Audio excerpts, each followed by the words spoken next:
Hey everybody, this is Tom with The Board Gamer. Imagine hearing about someone's bad day and they keep going on about one thing after another, after another, after another. And it gets to the point where the story they've woven is so entertaining you actually want to hear more. Sounds pretty morbid, right? Now imagine if you were the one weaving that story, trying to get your characters as miserable as possible and then killing them off at the end. But lo and behold, somebody's there to tell you about all the good things that are happening in those characters' lives. Today, we're going to be looking at a game that tickles our morbid sense of humor as we try to get the lowest score in Gloom.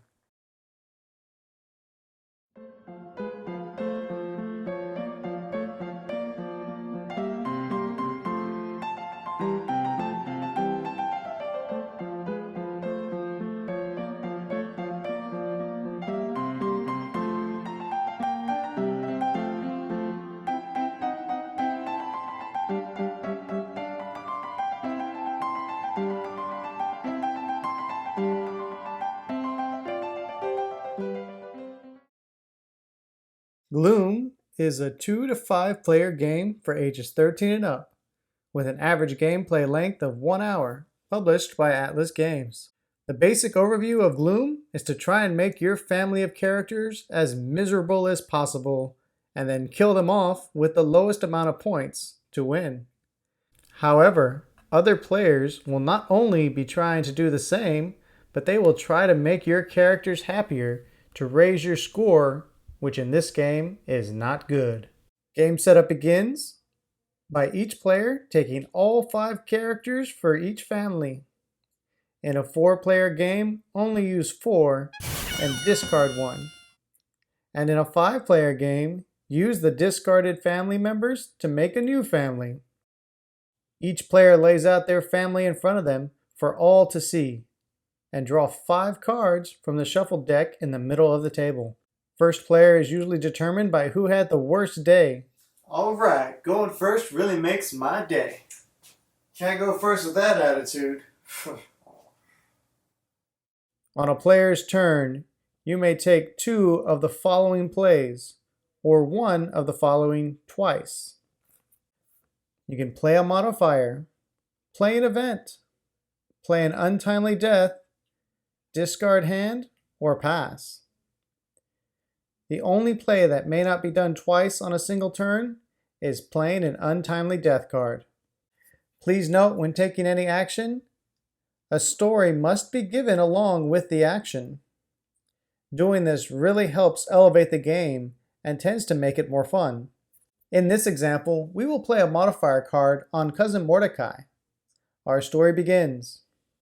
Mordecai, being the red-headed stepchild, always felt unloved and unwelcome. But he had always just brushed it off as an insecurity.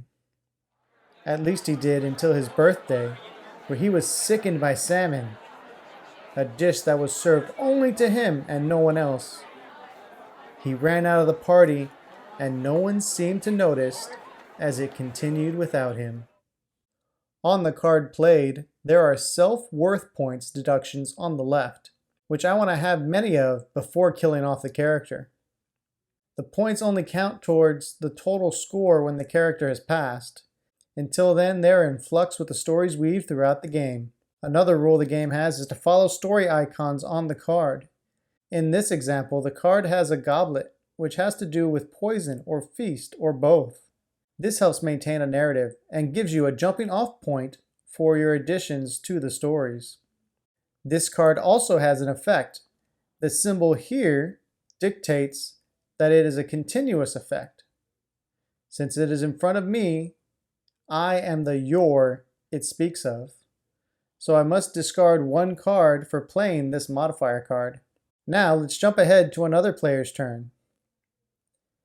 They do not like that I might score points, so they decided to play their own modifier card on Cousin Mordecai. They start by saying,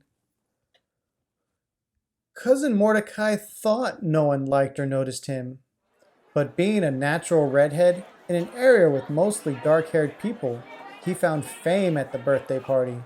So much so, when he ran off sick, most of the guests wanted to see more of him and his exotic red hair. This card is a positive modifier. On the left, it has 2 of the possible 3 scoring areas filled, one with a neutral 0 and the other with a +10. This does not bode well for final scoring. Although they played this card, the old continuous effect is no more. And now I am able to draw 2 cards immediately. And since this card also had the goblet icon, they used the previously established feast in their story about Cousin Mordecai. Event cards in this game act as a type of action card. They don't really advance the narrative. They are played and immediately discarded once completed. For example, this card would allow me to immediately play up to 2 additional cards this turn, including 2 untimely death cards if I desired. This is especially useful when you want to kill off 2 characters, or if you want to make characters more miserable before death. Characters may only die if they have a negative self-worth. For instance, if I wanted to kill off Cousin Mordecai, I would have to play a modifier on him first, and then proceed with an untimely death card. Once dead, the final score for that character is revealed. The character is then put aside until one player has managed to kill off their entire family. Once that occurs, the game is over. All dead characters are tallied by only what is visible through all the cards being stacked on each other. Then the player with the lowest score wins. Thanks for watching. Please like, subscribe, and ring the bell to get notified about new videos. If you're bored now, click this for more games.